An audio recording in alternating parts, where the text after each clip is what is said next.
어느덧 2024년의 마지막 주일입니다. 한 해가 끝나간다라는 것을 여러분들이 어떻게 좀 실감을 하고 계십니까? 저도 정신없이 연말을 보내고 또 이제 내년을 준비하면서요. 그러던 중에 이제 내년에 이제 청년부로 이제 올라오는 우리 고3 친구들, 52대 친구들 졸업식이 이번 주에 있어가지고요. 그 졸업식을 몇 군데 다니면서 정말로 한 해가 끝이 나고 있구나라는 것을 좀 실감하게 되었습니다. 제가 이번 주에 한 졸업식을 갔어요. 대구여고 졸업식이었거든요. 혹시 대구여고 출신이신 분들 좀 계십니까? 70회 졸업식이던데 이제 그 대구여고 졸업식 마지막에 이제 교장 선생님께서 이런 말씀을 하시는 거예요.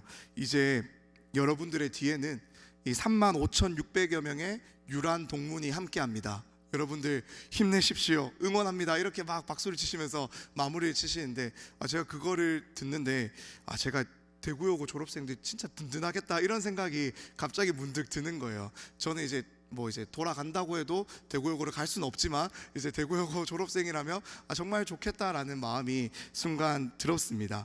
그런데 그러면서 동시에 그 순간에 문득 이런 생각이 들더라고요. 이 대구여고 졸업생들의 뒤에는 이 35,600여 명의 유란 동문이 함께하지만 우리 예수 그리스도를 믿는 우리의 뒤에는 하나님이 언제나 함께 하시는구나, 그 하나님이 우리와 함께 하신다라는 것이 이 세상 그 어느 것과도 비교할 수 없는 그 든든함으로 우리 가운데 늘 찾아오시는구나라는 생각이 들었습니다. 또한 한번 좌우를 한번 살펴보시겠습니까? 오늘 우리 찬양 특성으로도 너무 기쁘게 찬양해 주셨잖아요. 서로 연합하여 사랑하며 선을 이루어 나아가는, 우리 함께 공동체를 이루어 나아가는 우리 믿음의 지체들, 그리스도 안에서 하나 된 우리 믿음의 동력자들이 있기 때문에 정말로 우리의 인생은 든든하다, 결코 흔들리지 않는 그 든든함 가운데서 우리가 살아가고 있구나라는 생각을 그 순간 하게 되었습니다. 사랑하는 여러분, 전능하신 하나님이 우리와 함께 하십니다. 그분이 우리의 지붕이 되어 주십니다. 사랑의 하나님께서는 우리에게 당신의 전부를 내어 주심으로 우리를 향한 당신의 사랑을 확증하여 보여 주셨습니다. 그 하나님의 사랑과 은혜로 우리의 인생을 날마다 덮어 주시기 때문에 우리는 여기까지, 그리고 지금까지 올 수 있었습니다. 우리의 참으로 어설픈 선택들, 우리의 연약함과 그러한 부족함에도 불구하고 하나님은 그 모든 것을 선으로 바꾸시고 인도하시며 모든 것이 합력하여 선을 이루게 하셨습니다. 우리의 삶의 모든 것은요, 당연한 것이 아니라 하나님의 은혜입니다. 우리에게 베푸신 하나님의 은혜가요, 세고 세어도 셀 수 없을 만큼 너무나도 큽니다.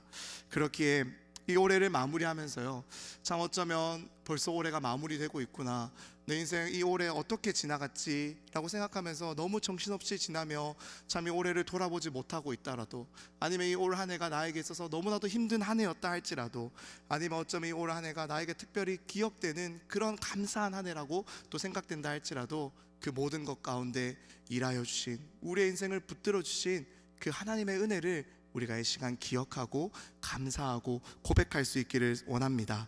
나의 가장 작은 신음에도 우리 하나님은 귀를 기울이시고 응답하여 주십니다. 그리고 당신의 때에 가장 좋은 것으로 채우시고 인도하여 주십니다. 이 우리 하나님에 대한 이 신뢰함이, 이 믿음이 더욱 충만하여질 수 있기를 간절히 소망합니다. 이 하나님을 더욱 소망하는 그러한 우리의 믿음이 굳건하여질 수 있기를 간절히 소망합니다. 그래서 우리 하나님이 주실 수 있는, 우리 하나님만이 주실 수 있는 그 무엇과도 대체할 수 없는 이 기쁨이 이 연말에 우리 마음 가운데 가득하여지기를 우리 주님의 이름으로 간절히 축원합니다. 오늘 우리가 함께 읽은 본문에도요, 이러한 하나님의 은혜를 깊이 경험한 한 인물이 등장을 합니다. 그리고 그 인물이 하나님의 은혜를 깊이 경험할 수 있었던 방법이 무엇인지도 우리에게 알려주고 있습니다. 그것이 무엇입니까? 그것을 위해서 먼저 이 하나님의 은혜를 깊이 경험한 인물이 누구인지 함께 살펴보기를 원하는데요, 오늘 본문의 1절과 2절이 그것을 우리에게 잘 소개해주고 있습니다. 우리 오늘 화면을 자막을 보시며 1절과 2절 두 절의 말씀을 같이 한번 읽어보기를 원합니다. 에브라임 산지 라마다임 소빔에 에브라임 사람 엘가나라는 사람이 있었으니 그는 여로함의 아들이요 엘리후의 손자요 도우의 증손이요 숲의 현손이더라. 그에게 두 아내가 있었으니 한 사람의 이름은 한나요 한 사람의 이름은 브닌나라. 브닌나에게는 자식이 있고 한나에게는 자식이 없었더라. 네, 1절을 보시면 우리에게 이 에브라임 사람 엘가나라는 인물을 우리에게 소개해 주고 있습니다. 그러면서 동시에 그의 조상이 누구인지를 열거하여 보여주고 있어요. 성경에서 이러한 인물의 소개 기법은 이 엘가나라는 사람이 당시의 사람들에게 있어서는 누구나 다 알만한 그런 유명한 사람이다라는 것을 우리에게 보여주는 방법입니다. 이러한 유명한 사람, 이러한 유명한 인물, 이 인물이 있었다라는 것을 이제 알려주고 오면서 시작하는 거죠. 그래서 이 엘가나라는 사람은 이 집안이 역대상 6장에도 기록이 되어 있는데요. 이 역대상 6장은 이 레이의 자손들, 다시 말해서 이 레이 지파의 족보를 기록하고 있는 장입니다. 그렇게 이 엘가나라는 사람은 에브라임에 거주하고 있는 레이의 자손으로 성막 또는 성전에서 하나님을 섬기며 봉사하는 자다라는 것을 우리가 알 수가 있는 것입니다. 그리고 이어지는 2절에서는요, 그의 아내 2명을 소개하고 있어요. 한 명은 한나이고요, 또 다른 한 명의 이름은 브닌나였습니다. 그런데 성경은 이 엘가나의 두 아내를 소개하자마자 우리에게 너무나도 중요한 정보를 하나 던져줍니다. 그것이 무엇이냐면 브닌나에게는 자식이 있었는데 한나에게는 자식이 없었다라는 거예요. 그래서 분명히 아내를 소개할 때는요, 그 첫 번째 아내는 한나였다, 또 다른 아내의 이름은 브닌나였다라고 소개를 하고 있지만 자식이 있다라는 것을 소개할 때는 브닌나에게는 자식이 있었고 한나에게는 자식이 없었다라고 소개를 하면서 그 위치가, 그 지위가 뒤바뀌게 되는 것을 보게 됩니다. 왜냐하면 이 당시에 결혼한 여성이 아이를 낳지 못한다라는 것은 굉장히 문제가 되는 시대였기 때문이에요. 결혼한 여성이 아이를 낳지 못한다라는 것은요, 개인적으로도 그렇고 그 집안에서도 굉장한 수치였기 때문입니다. 자식은 하나님의 축복이고 이 태의 열매는 하나님이 주시는 상급인데 자식을 낳지 못한다라는 것은 이러한 하나님의 축복이자 상급을 받지 못하는, 다시 말해서 하나님 앞에서 저주받은 자다라는 것이 바로 그 당시의 이스라엘 백성들의 인식이었기 때문입니다. 그랬기에 이 동네 사람들은요, 대놓고 이야기는 못하더라도 한나에게 무슨 잘못이 있어서 저주를 받아서 하나님께 그녀가 저주를 받아서 지금 자식을 낳지 못하고 있는 것이다 라고 말하면서 뒤에서 수군수군 대면서 그 한나가 겪고 있는 그 불임의 고통에다가 또 다른 고통을 더하고 있었을 거예요.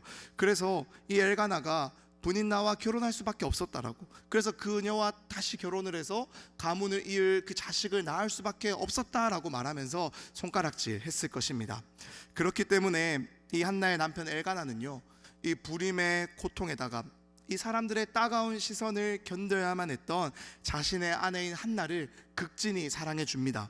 오늘 본문 5절 말씀을 보면은요, 이 남편인 엘가나는 화목 제사를 드린 후에 함께 나누어 갖는 이 제물을 브닌나에게 주는 양의 갑절을, 다시 말해서 2배를 이 한나에게 주었다라는 것을 우리가 볼 수 있습니다.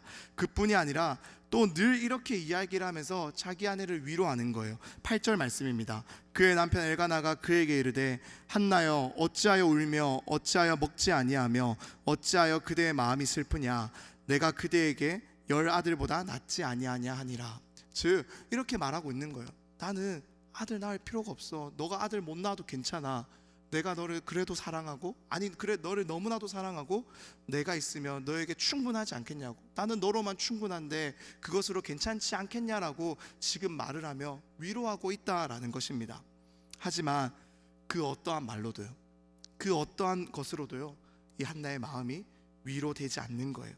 사람들은 늘 자신을 보면 수군수군 됩니다. 그 따가운 시선을 느낄 수밖에 없었을 거예요. 그리고 브닌나는요, 대놓고 한나를 괴롭힙니다.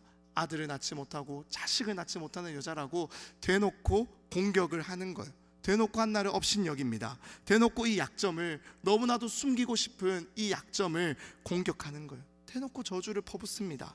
남편인 엘가나의 사랑을 갑절로 받고 있는, 어쩌면 그 시대의 여성들이 그 여성으로서의 그 구실을 제대로 하지 못하고 자식을 낳지 못해서 어쩌면 하나님께 저주받았다라고 손가락질 받는 네가 내 남편의 사랑을 2배나 더 받고 있다는 것이 브닌나에게는 너무나도 답답하고 미웠을 거예요. 그러니 그녀는 참지 않고 이 한나를 공격하고 있는 것입니다. 그렇게 지금 이 한나에게 정말로 필요한 것이 무엇일까요? 무엇이 정말로 이 한나의 뻥 뚫려버린 가슴을 채울 수가 있고 위로할 수가 있겠습니까? 그것은 바로 하나님 한 분뿐이다라는 거예요. 그렇게 한나는요, 하나님의 한마디가 너무나도 필요했어요. 한나에게 있어서 하나님은 하나님의 한마디를 한나는 너무나도 듣고 싶었다라는 거예요. 내가 너를 버린 것이 아니라고, 내가 너를 저주한 것이 아니라고. 그래서 지금 네 인생 가운데 이러한 문제가, 이러한 고통이, 이러한 어려움이 일어나고 있는 것이 아니다라는 그 하나님의 한 말씀이, 그 하나님의 한마디가 한나에게는 너무나도 절실했다라는 겁니다. 한나는요, 하나님이 나에게 이 한마디를 말씀해 주신다면, 내가 기도할 때 나에게 하나님이 찾아오셔서 나에게 하나님께서 이 확신으로 나에게 찾아오신다면 내가 이것을 견딜 수 있을 텐데, 내가 이것을 버텨낼 수 있을 텐데 라고 생각을 했을 거예요. 하나님께 저주받은 것이 아니라고, 내가 버려진 것이 아니라면 사람에게서 받는 수치와 모욕쯤은 내가 감당할 수 있다라고 한나가 생각했을 것입니다. 그러니 오늘 본문 속에 이 한나가 우리에게 보여주고 있는 모습이 무엇입니까? 그녀는요, 포기하는 것이 아니라, 돌아서는 것이 아니라 하나님 앞에 엎드리고 또 엎드린다라는 거예요. 나에게 그 한 말씀을 주지 않으시는 그 하나님을 미워하고 원망하고 그 하나님으로부터 도망치고 그 하나님으로부터 돌아서는 것이 아니라 또다시 그 하나님 앞으로 나아가 나에게 그 한 말씀 하실 수 있는, 그 한 말씀이면 나를 위로해 주실 수 있는 그 하나님 앞에 나아가 한나가 엎드리고 또 엎드리며 기도하고 있다라는 것입니다. 10절 말씀입니다. 한나가 마음이 괴로워서 여호와께 기도하고 통곡하며. 15절 말씀이에요. 여호와 앞에 내 심정을 통한 것뿐이오니. 한나가 계속해서 하나님 앞에 나아가서 기도하며 통곡하며 나는 내 이 심정을, 그 누구에게도 말할 수 없는 이 마음을 하나님 앞에 쏟아낸 것뿐입니다 라고 지금 기도하고 있는 거예요. 사랑하는 여러분, 우리는 이러한 한나의 모습을 통해서요, 분명히 기억해야 할 것을 보게 됩니다. 그것은 바로 우리의 마음이 상하고 우리의 마음이 지치고 낙심하여서 아무것도 할 수 없는 것처럼 느껴진다라고 하는 그때라도 우리는요, 기도하는 것을 멈추지 말아야 한다라는 거예요. 앞서 말씀드렸던 것처럼 이 사람에게서 받을 수 있는 위로는요, 너무나도 한정적이에요. 그 사람과 함께 있을 때, 그 사람이 내 옆에서 그런 내게 위로의 말을 할 때는요, 내가 위로가 되는 것 같아요. 잠시 내 문제를 잊어버리는 것 같습니다. 하지만 그 사람이 떠나가고 나고 나 홀로 남게 되었을 때 또다시 우리는 그 문제 가운데 내 힘으로 어찌할 수 없는 고독 가운데 내 삶이 무너지고 쓰러지는 것을 경험하게 된다라는 거예요. 그러니 사람을 통해서는요, 진정한 위로를 경험할 수가 없습니다. 한나의 모습을 통해서 우리가 확인하고 있잖아요. 한나의 남편 엘가나는요, 어쩌면 그 시대에 존재하는 그 어떠한 남편보다 이 아내인 한나를 사랑해 주었습니다. 엘가나도 이 한나를 향한 사람들의 수군거림을 잘 알고 있었을 거예요. 한나가 하나님 앞에서 저주를 받아 그 불임의 고통 가운데 놓여 있다라고 말하고 있는 이들의 이야기를 이 엘가나가 들었을 때 엘가나 또한 그 말에 정말로 그런 것이면 어떡하지? 정말로 그런 것이라면 나는 어떻게 반응해야 되지라고 하면서 그 마음이 흔들렸을 것입니다. 그리고 자신의 또 다른 아내인 브닌나가 대놓고 한나를 괴롭히고 업신여기고 저주하고 있다는 사실을 너무나도 잘 알고 눈으로 보고 있었어요. 그러니 엘가나는요, 그러한 한나가 홀로 있지 않도록, 그러한 한나가 홀로 손가락질 받지 않도록, 그러한 한나가 홀로 괴로워하지 않도록 함께 그 옆에 서주고 싶었을 것입니다. 내가 함께 그 비난을 받겠다고, 내가 함께 그 손가락질을 견뎌내겠다고, 내가 함께 그 저주를 받아내겠다라고 말하며 어쩌면 한나를 위로하고 또 위로하고 사랑한다라고 말하며 계속해서 그녀를 돌봐 주었을 거예요. 하지만 남편의 그러한 사랑에도 한나의 마음이 어떠합니까? 채워지지 않는 거예요. 오히려 그러한 남편의 그러한 지극한 사랑을, 그러한 헌신적인 사랑을 이 한나가요, 경험하면 경험할수록 그녀는 동시에 내 마음이 더 공허해짐을 경험하게 되었을 것입니다. 왜 그렇습니까? 이런 말도 안 되는 남편의 사랑과 자신을 향한 위로와 격려와 지지를 받고 있는데도 나는 왜 이러지? 내가 분명히 이러한 사랑을 받고 있다면, 내가 분명히 존재할 수 없는 이러한 사랑을 내가 경험하고 있다면 내 마음이 괜찮아야 되는데, 내가 힘을 내야 되는데, 내가 이것들은 이겨낼 수 있어야 되는데, 그런데 왜 내 마음은 이렇게 공허하지? 그 순간, 그 사랑을 받는 그 순간에도 공허한 그 마음 때문에 한나는요, 채워지지 않는 그 고통을 느끼고 있었을 것입니다. 그렇기에 그 도무지 이해할 수 없는 이 마음을, 도무지 채워질 수 없는 내 마음을 누구에게로 가져가는 것입니까? 기도하기를 멈추지 않는 거예요. 주의 뜻을 알 때까지. 그녀는 기도하고 또 기도하면서, 하나님, 제게 한 말씀만 들려주십시오. 하나님, 제게 말씀하여 주십시오. 하나님, 당신이 제게 왜 내게 이러한 일을 주셨는지, 왜 내가 이러한 상황을 겪어야 하는지 제게 말씀하여 주십시오라고 말하며 매달리고 또 매달리고 또 매달렸다라는 겁니다. 이번 주 금요일에요, 이 금요 철야를 마치고 이제 올해 마지막 금요 철야였잖아요. 그래서 우리 청년 일부 지체들과 함께 심야 영화를 보러 갔다 왔습니다. 마지막이기도 하고 시험도 끝나기도 해서 이제 영화를 보면서 같이 교제를 하자, 그래서 갔어요. 원래는 그 라이온 킹을 보려고 했는데 여러 가지 이슈로 인해서 하얼빈을 보게 되었습니다. 이 안중근 의사의 그 하얼빈 의거를 다루고 있는 영화잖아요. 제가 내용을 스포할 생각은 없습니다. 왜냐하면 이미 역사로 다 스포가 되어 있기 때문에 제가 스포를 안 해도 되는데, 근데 이 영화를 보는 내내 제 마음 가운데 치워지지 않는 이 생각이 하나 들더라고요. 이 독립운동가들의 그 마음, 독립운동가들의 그 심정을 이해가 되면서, 이들의 마음이 한나의 마음과 참으로 비슷했겠구나라는 생각을 지울 수가 없었습니다. 이 영화를 보면서 제가 느꼈던 것은요, 이 독립운동가들에게 있어서 정말로 두려웠던 것은 일제의 탄압이 아니라, 그래서 그들의 그런 어떤 그들이 줄 수 있는 고통이나 두려움이 아니라, 언제 독립이 될 수 있을까? 정말로 우리나라가 독립이 될 수 있을까 하는 그 막연함이 그들에게 있어서 정말로 두려움이었겠구나라는 생각을 지울 수가 없었는데요. 바로 그때 영화 속에 안중근 의사께서, 안중근 장군이 이러한 대사를 남기셨습니다. 끝까지 싸우지 않으면 아무것도 얻을 수가 없습니다. 끝까지 싸우지 않으면 아무것도 얻을 수가 없습니다. 사랑하는 여러분, 끝까지 기도하지 않으면요, 아무것도 얻을 수가 없습니다. 기도하지 않으면, 기도하는 것을 포기한다면 우리는 아무것도 얻을 수가 없습니다. 하나님의 응답이 아니라면, 하나님의 위로가 아니라면 그 어떠한 것도 우리를 진정으로 위로할 수 없습니다. 그 어떠한 것도 우리의 마음의 공허함을 해결할 수 없습니다. 한나는 이것을 너무나도 잘 알았어요.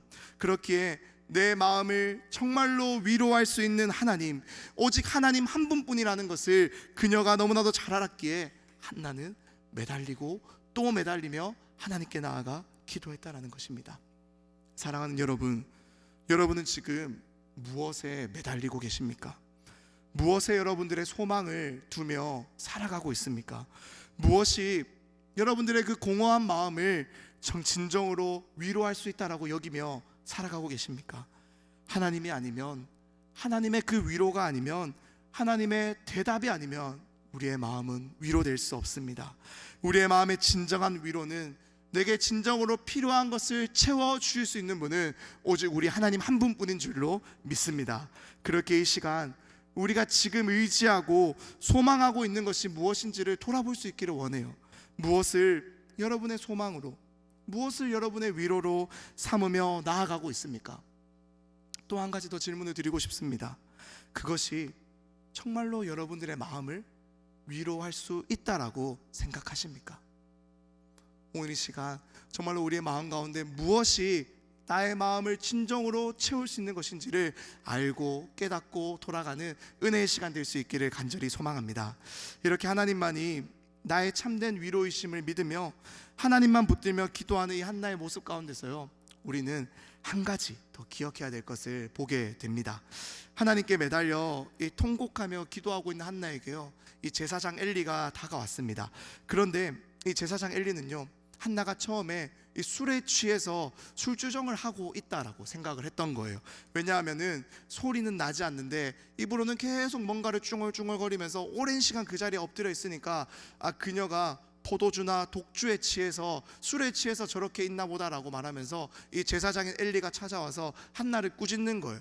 왜 포도주나 독주에 취해서 지금 여기서 무엇을 하고 있냐고, 빨리 나가라고 이렇게 꾸짖고 있습니다. 그때 한나가요, 자기의 이야기를 들려주는 거예요. 나는 취한 것이 아닙니다. 내가 정말로 누구에게도 말할 수 없는 이 마음의 아픔을 하나님 앞에 울며 통곡하며 기도하고 있습니다 라고 내 마음을, 내 심정을 하나님께 다 토해내고 있는 것 뿐입니다 라고 이야기를 합니다. 그때 이 엘리가요, 한나에게 평안을 빌어주게 되는 거예요. 하나님께서 너의 기도에 반드시 응답해 주실 것이다 라고 말하며 위로를 해줍니다. 바로 그때 한나의 반응이 무엇일까요? 우리 오늘 본문의 18절 말씀 함께 읽어보기를 원합니다. 18절입니다. 이르되 당신의 여종이 당신께 은혜 입기를 원하나이다 하고 가서 먹고 얼굴에 다시는 근심빛이 없더라. 한나는요, 이 엘리의 말을 듣고 나자 돌아가서요 음식을 먹게 되는 거예요. 남편이 함께 먹자라고 말을 했을 때도 먹지 않았습니다. 너무 하나님 앞에 나와 그 마음이 아파 어쩌면 금식하며 통곡하며 기도하고 있었는데 이 엘리를 통해서 평안히 돌아가라, 하나님께서 너의 기도에 반드시 응답해 주실 것이다 라는 그 대답을 들으니 한나는 돌아가 음식을 먹습니다.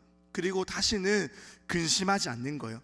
이러한 한나의 모습은요, 우리에게 이것을 알려줍니다. 믿음으로 우리가 하나님 앞에 나아가 기도하며 구하고 기도했다면 그 결과 또한 하나님께 달려있음을 믿는 것이 어떠한 모습인지를 우리에게 보여주고 있는 거예요. 즉, 전능하신 하나님께 나아가 내가 기도했다면, 나의 기도를 들으시는 분이 살아계신 전능하신 하나님이라는 것을 내가 믿기에 그 앞에 나아가 내가 기도했다면 그 하나님이 내 기도를 들으시고 나의 작은 신음에도 응답하시는 분이시기에 내게 있어서 하나님은 반드시 당신의 뜻을 이루어 주실 것이라는 그 확신으로 그녀가 돌아갔다라는 것을 우리가 보게 되는 겁니다.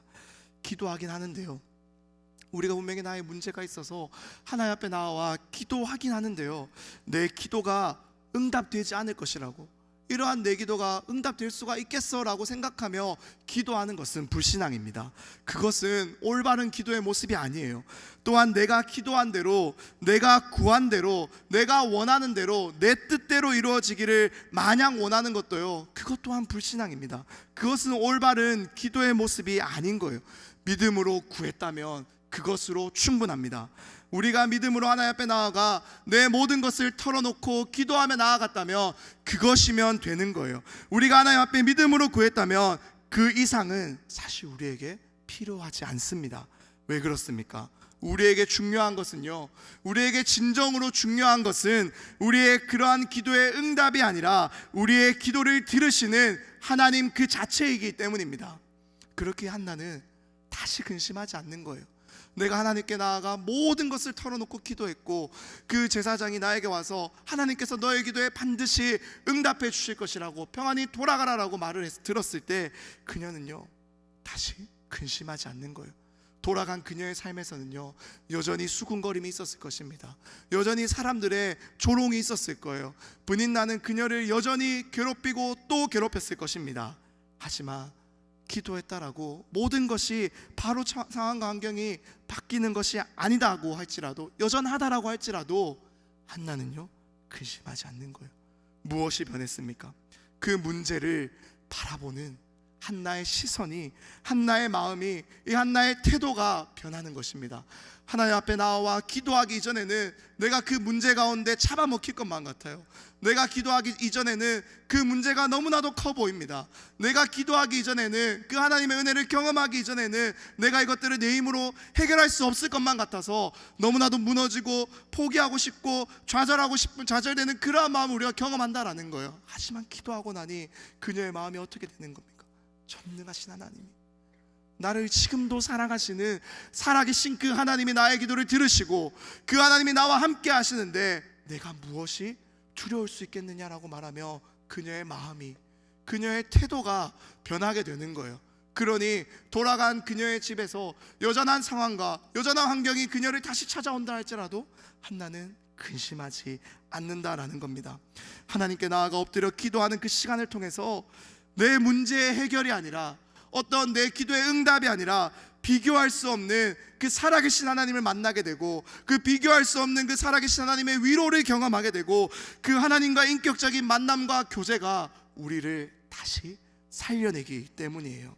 사랑하는 여러분, 살아가는 우리의 삶에는요, 문제가 없을 수가 없습니다. 우리의 삶의 문제는 늘 파도처럼 밀려올 거예요. 늘 끊이지 않고 우리의 삶에는 파도처럼 문제가 밀려오고 또 밀려오고, 이 문제를 넘어섰다라고 해서 다 끝이 난 줄 알았는데 또 다른 문제가, 이것은 문제가 아니라고 생각했는데 여기에서 또 다른 문제가 터지고 또 문제가 터지고, 우리의 인생은 어쩌면 문제의 연속일 것입니다. 문제가 없는 삶은 불가능해요. 중요한 것은요, 문제가 있고 없고가 아니에요. 중요한 것은 내 인생에 문제가 있고 없고가 아니다라는 겁니다. 정말 우리에게 있어서 중요한 것은 이 문제의 유무가 아니라, 어떠한 문제의 상황 가운데 내가 놓이게 된다 할지라도 우리의 기도를 들으시는 하나님이 나와 언제나 함께 하신다. 이것이 우리에게 있어서 너무나도 중요한 사실입니다. 그것이면 되는 거예요. 이것이면 충분합니다. 하나님이 우리의 기도를 들으신다라는 이 사실, 이 진리 하나면 우리에게 있어서 그 무엇과도 비교할 수 없는 위로가 된다라는 거예요. 우리의 기도 가운데 하나님은 반드시 우리를 찾아오십니다. 하나님은 우리의 작은 신음에도 귀를 기울이시고 응답하여 주십니다. 그렇게 살아가는 여러분, 하나님 앞에 나아가 기도하는 것을 절대 멈추지 마십시오. 내 마음을 낙심시키고 기도하는 것이 도대체 너에게 있어서 어떠한 영향을 주냐고, 그것이 너를 어떻게 바꾸어 가냐고, 그 기도가 네 문제를 어떻게 해결해 줄 수 있냐라고 말하는 그 여러분들의 마음에 찾아와 여러분들을 유혹하는 사탄과 마귀의 음성 가운데 속아 넘어가지 마십시오. 사랑하는 여러분, 어떠한 상황과 환경이 여러분들 앞에 찾아온다 할지라도, 어떠한 문제가 여러분들을 또다시 집어삼킨다 할지라도 하나님 앞에 나와 기도하는 것을 멈추지 마십시오. 우리 하나님은 우리의 기도를 들으시고 그 기도 가운데 우리를 찾아오시며 우리를 위로하시고 반드시 하나님의 선하신 뜻으로 우리의 인생을 인도하여 주실 줄 믿습니다. 누가복음 11장 13절입니다. 너희가 악할지라도 좋은 것을 자식에게 줄 줄 알거든 하물며 너희 하늘 아버지께서 구하는 자에게 성령을 주시지 아니하시겠느냐. 구하는 자에게 가장 좋은 것을 주시는 우리 하나님은요, 기도하며 구하며 나아가는 우리에게 그 무엇보다 성령을 허락하여 주실 것을 믿습니다. 그래서 우리에게 주신, 우리 마음 가운데 허락하신 그 성령의 충만하심으로 날마다 하나님을 아빠, 아버지라 부르며 우리를 의의 길로, 생명의 길로 인도하여 주실 줄을 믿습니다. 무엇보다 이렇게 기도해야 하는 것을 너무나도 잘 알고 있고, 기도해야지라고 말을 하면서도 기도하지 못하는, 무엇을 차마 구해야 될지 알지 못하는 그러한 연약한 우리를 위해서 성령님은 지금도 간구하고 계십니다. 사랑하는 여러분, 이 성령님의 역사하심을, 이 은혜를 믿으며 오늘부터 다시 기도의 자리 가운데 나아가 그 하나님을 인격적으로 만나며 그 하나님을 더욱 신뢰할 수 있는 믿음이 우리 가운데 충만하여질 수 있기를 우리 주님의 이름으로 간절히 축원합니다. 이렇게 한나는 기도를 통해서 하나님의 진정한 위로를 경험하게 되었습니다. 그런데요, 마지막으로 우리가 이러한 한나의 기도 가운데 한 가지 더 분명히 기억해야 될 것이 있습니다. 그것은 바로 우리는 이 기도하는 것을 통해서요, 하나님의 위로를 경험함과 동시에, 살아계신 하나님과 인격적인 교제를 경험함과 동시에 우리는 이 기도를 통해 하나님의 뜻을 이 땅 가운데 이루어가는 자들이다라는 거예요. 우리는 기도를 통해 하나님의 위로를 경험하고, 기도를 통해 하나님의 은혜를 경험하고, 기도를 통해 살아계신 하나님과 인격적인 교제를 나누는 것과 동시에 우리는 이 기도를 통해서 하나님의 뜻을 이 땅 가운데 이루어가는 자들이다라는 사실입니다. 즉, 하나님은요, 우리의 기도를 통해 역사하십니다. 하나님은 우리의 기도를 통해 일하신다라는 거예요. 우리의 기도를 통해 당신의 뜻을 우리에게 알려주시고, 기도하는 우리를 통해 당신의 뜻대로 살아갈 힘과 능력을 주시고, 기도를 통해 당신의 뜻에 순종하게 하시며, 기도를 통해 하나님의 마음을 이해하고 하나님의 마음을 공감하게 하신다라는 거예요. 우리 오늘 본문의 11절 말씀 함께 읽어보기를 원하는데요. 11절입니다. 서원하여 이르되 만군의 여호와여 만일 주의 여종의 고통을 돌보시고 나를 기억하사 주의 여종을 잊지 아니하시고 주의 여종에게 아들을 주시면 내가 그의 평생에 그를 여호와께 드리고 삭도를 그의 머리에 대지 아니하겠나이다. 아멘. 사실 한나의 기도는요, 곰곰이 씹어보면 너무나도 이상한 기도입니다. 지금 한나에게는 그 누구보다도 아들이 필요하잖아요. 그래서 하나님께 나아가 하나님 아들을 주십시오라고 기도를 했어요. 그런데 그 한나가 지금 이어서 무엇이라고 기도하고 있습니까? 아들을 주신다면, 내게 아들을 주신다면 다시 하나님께 드리겠습니다. 내가 이 아들을 다시 하나님께 바치겠습니다 라고 이야기를 하고 있는 거예요. 이러한 기도가 어디에 있어요? 이러한 기도가 감히 어머니의 기도다라고 우리가 할 수가 있겠습니까? 그렇다면 왜 한나는 지금 이렇게 말도 안 되는 기도를 하고 있을까요? 그 이유는 너무나도 간단합니다. 한나가 처음에는 너무나도 개인적인 이유로, 개인적인 그 마음으로 하나님 앞에 나와 하나님 제게 아들을 주십시오, 하나님 제게 한 말씀을 주십시오, 하나님 저를 위로하여 주십시오 라고 나와 기도하고 있는 그 순간 가운데, 그 기도를 통해서 이 시대 가운데 그 아들이 너무나도 필요한 분이 나뿐만이 아니라 하나님도 이 아들이 너무나도 필요하시구나라는 것을 그녀가 깨닫게 되었기 때문이에요. 이 사무엘상은 사사시대를 배경으로 이야기가 시작되고 있습니다. 사사시대의 가장 큰 특징이 무엇입니까? 우리가 잘 알고 있는 것처럼 바로 왕이 없으므로 자기의 소견에 옳은 대로 행하던 시대가 바로 이 사사시대였어요. 사실 왕이 없는 것이 아니잖아요. 정확히 말하면 왕정 제도가 없는 것이죠. 왜 그렇습니까? 이스라엘은 언제나 하나님의 왕으로서 그들을 다스리고 있었기 때문입니다. 하지만 이스라엘 백성들은요, 왕이신 하나님을 따르지 않았고 왕이신 하나님이 눈에 보이지 않았기 때문에 그 하나님이 없다고 여겼으며, 그 하나님이 아니라, 그 하나님의 말씀이 아니라 자신들의 소견에 옳은 대로 살아가기 시작했다라는 거예요. 그리고 이러한 사사시대의 특징을 사무엘상 3장에서는요 이렇게 소개하고 있습니다.